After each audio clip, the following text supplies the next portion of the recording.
Hello and welcome to another episode of Schizophrenia in the City. Stand clear of the closing doors. I am Michelle Hammer. I have schizophrenia. This is Carrie. She has something. Who knows what it is? Make sure you smash that like button so you can just, find out some mental health, whatever we do every week or so, whatever it may be. Today we're talking about schizophrenia and relationships and marriage and all that kind of stuff. And we have a special guest. Let's bring her on, Sara.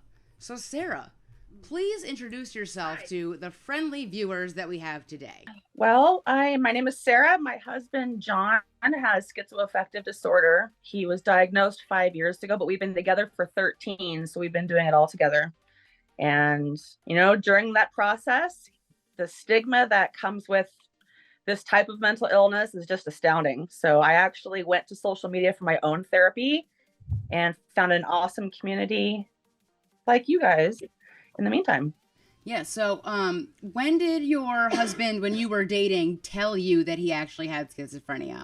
I'm curious because a lot of people ask me, when should I tell? When should I tell? When should I tell? Is sooner the better? Is later the better? Then they get upset. So what was your strategy? I'm curious. He didn't know. He didn't even know what anxiety was when he met me. Yeah. So he wasn't diagnosed until years afterwards. It started with some paranoia. I thought he was just, artists sometimes have those eccentric personalities. Sometimes they could be conspiracy theorists, and that's really what I thought it was. And then once we had our daughter and it got a little bit worse, it was like the good stresses started triggering his illness. And it took a lot of strategies to actually get him diagnosed. Okay, so you were there through his whole diagnosis. Yeah. What do you think? I don't know. Apologies if you kind of answered this already, but was there anything that was like, boom, something's going on, like something really just like snapped it, or was it gradual? One day after we had moved to a new apartment, he was up all night because he thought he could hear voices like angels, and he thought it was a gift. And then all of a sudden, those angels turned into people that he knew that had passed. And he was screaming in the middle of the night. One night I heard him grunting. So I went out there and he was swinging a bat into thin air, and I ducked and he almost got me. And he said, tell him to leave me alone. And it was terrifying. So we have a 3-year-old daughter at the time. So I sent her to be with his parents so I can try and get him diagnosed, which was so tough because he didn't think he was sick. So I put it on me and I said, so how about we see a marriage counselor? Obviously our marriage is, the one that's in trouble. So I took it off of him and put it on us.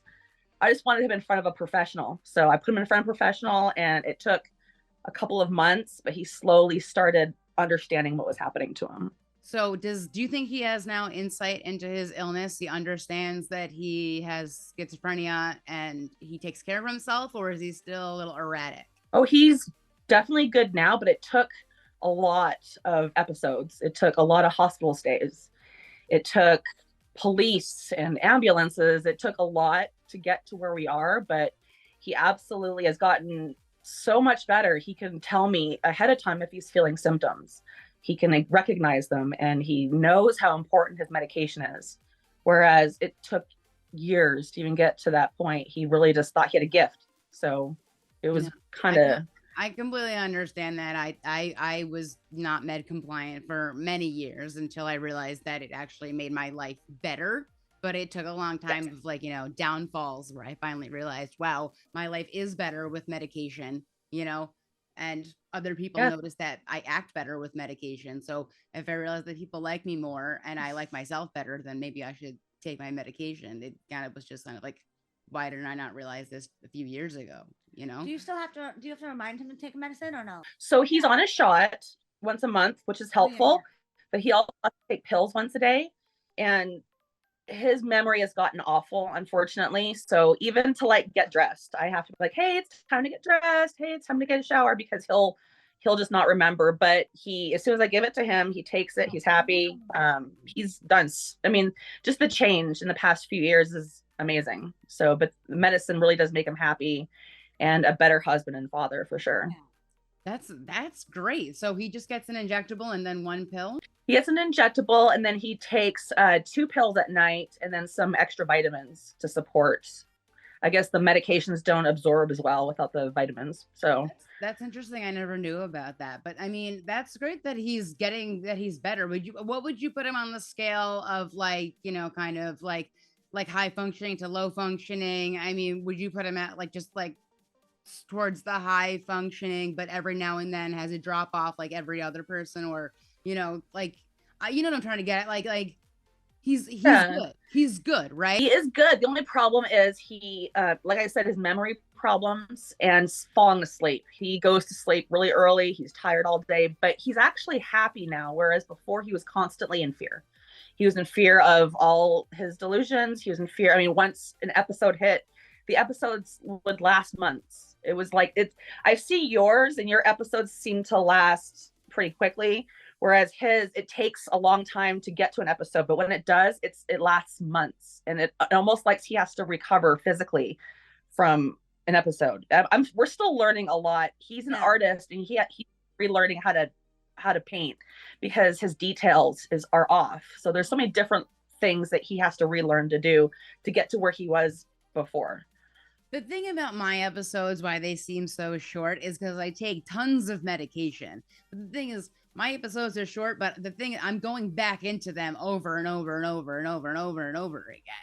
But the way they used to be was just ridiculous. But it's really the medication I take that makes them be so little. And having that video camera in the living room, if I get a glimpse of it, it's like, done.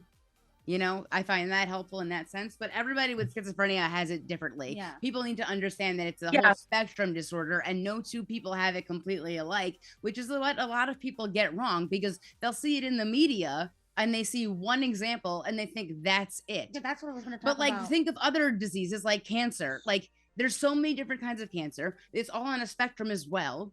So it's like, you can't just say, oh, cancer, that's it. Nobody does that. But when they think of schizophrenia, oh, I saw a beautiful mind. That's it. I'm like, I can't do math like that. I can't even do math like that, dude. Are you comparing me to John Nash? Like, first of all, I'm a little insulted, but I'm a little impressed. Wait, but I never even knew that's what the movie was about. A genius guy doing ridiculous math stuff. I'm not like that in math. I took pre-calc. Yeah, okay.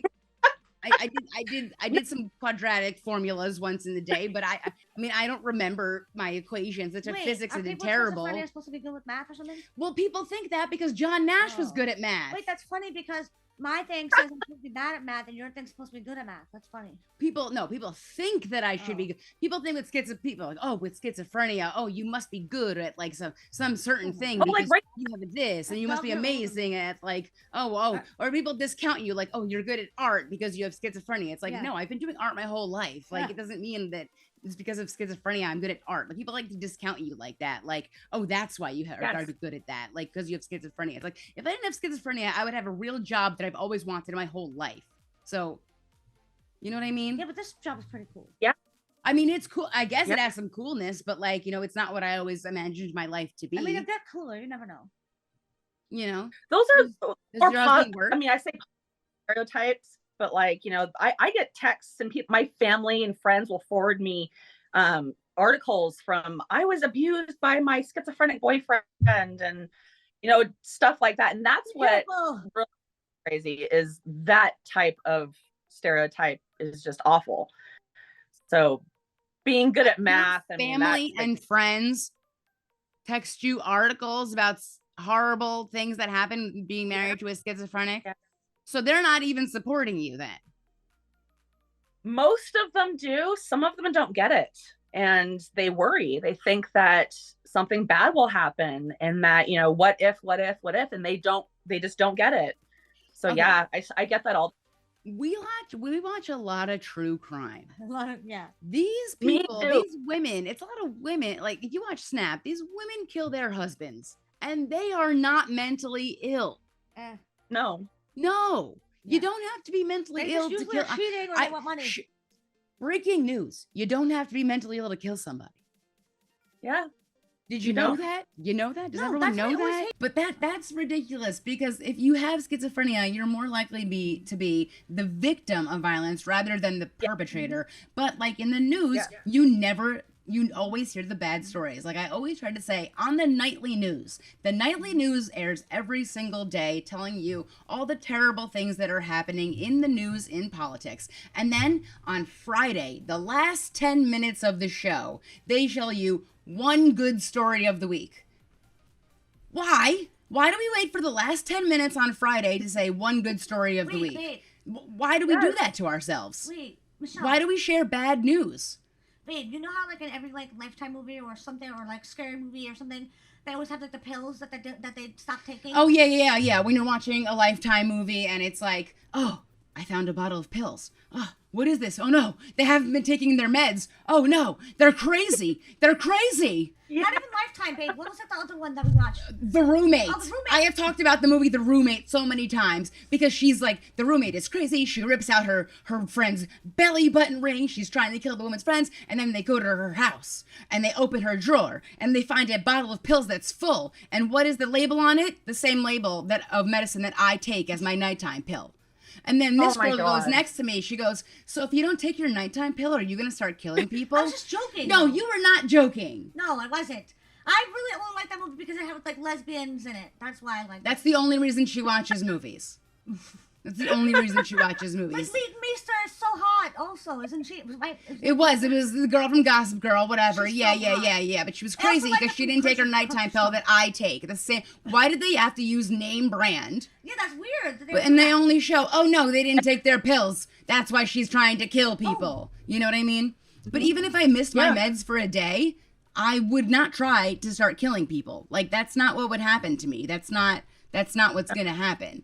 I would most likely end up in my bed surrounded by delusions and hallucinations telling me what a horrible person I am, and I would just be in my bed crying all day. I would never go and get violent. Yeah. Like that's not what's going to happen to me if I don't take my meds. Are you ever worried about your husband to like stop taking his meds and then go off the rocker or anything like that? Like do you ever think like that's going to be like the girl in The Roommate? Terrified. Because, and he is too, though. He lost his Medicaid recently, and his shot is $4,100 a month without being covered. So I was terrified. Oh, yeah. His doctor's offices actually were still giving him his shot, luckily, but that wasn't going to last forever. So I got his Medicaid back, but we were both terrified. He'll like half his meds and quarter his meds, and like it is because it's traumatic for everybody. Mostly him first, but it's it's awful. If I think I can't get my meds. No, it gives you so stress. And then the lady at the pharmacy is like, oh, can you please calm down? If you give me a medicine that helps me calm down, then I would be calm. One time they told me they gave me my meds when they didn't give me the right meds. And I looked like that crazy person in the pharmacy going, you gave me the wrong meds. No, we didn't, miss. No, you gave me the wrong meds. Calm down, miss. Well, I'd calm down if you gave me the meds that made me calm down. I had to call the cops. I had to report it stolen. I had to make a police report to get my meds that they claim they gave me. I did it. They gave me the bottle. 2 days later, I go to pick up another prescription. What do they hand me? The meds they claim they gave me. Yeah. So I had to file a nice report, had to do everything. I demanded an apology, and then they gave me a $50 gift card. That doesn't cover it. You made me cry. I'm an adult woman, and I had to call my mother. And stress can trigger a lot of symptoms. Make it difficult to get your medicine. But yet they're blaming everyone's problems on the mentally ill. It's like, well, then give the mentally ill their medicine. Yeah. And stop cutting mental health care. Stop cutting mental health care if you're blaming everything on mentally ill people. Being on medication is sometimes hard to accept, but once you get it right, it can really work right. But sometimes when you can't get your meds, it makes you freak out, like we were talking about. But especially, it should be easier to get medication, and it's hard when the government is cutting mental health bills. And a lot of times, even if your insurance from the place where you work offers you mental health anything, it'll be like 10 visits to a therapist a year, or nothing that covers psychiatry or anything. So even if you have a mental illness and you need to pick up your meds, you might not be able to afford your meds. So it's kind of, we're stuck in an endless cycle of how do we help mentally ill people? We can't help them because we're not giving them the options that they need to get better. So let's just keep blaming them for all of the bad things that are going on in the world. Yeah. So what do we do? Right? But And you I have a thought it's husband that you love and you're taking care of him, or he's taking care of you. You work in a, a relationship together, and yet your friends and family still think that something bad is going to happen. How can you educate them? How do you try to educate your friends and family that no, your husband is not dangerous? God, I don't even know. It's just time. I mean, just seeing him and seeing that he's a good dad and Yeah. seeing he's that's all I can do because until I'm blue in the face. I mean, What do you usually say on TikTok about it? it depends. When I first started TikTok, I was doing videos because he was in the hospital. I had to take a leave of absence from work to take care of our kids, and he was in the hospital for a month. And I was struggling with the nurses, the doctors, all of them, just trying to communicate how they were treating him, whether or not they were paying attention. It was a whole thing, and I was so frustrated. And in my years, I've tried to have my own therapy. It just didn't work. Nobody understood schizophrenia, schizoaffective, anything. And so I turned to TikTok to make these videos to express how frustrated I was, or how sad I was, or how I'm trying to make things normal for my kids, even though it was Christmas. So I I just do videos on what I'm thinking about. It's not really about a following. It's not really about anything more than just really venting on my own. So I know that you and Carrie talk about being married to a schizophrenic. What do you guys talk about me behind my back?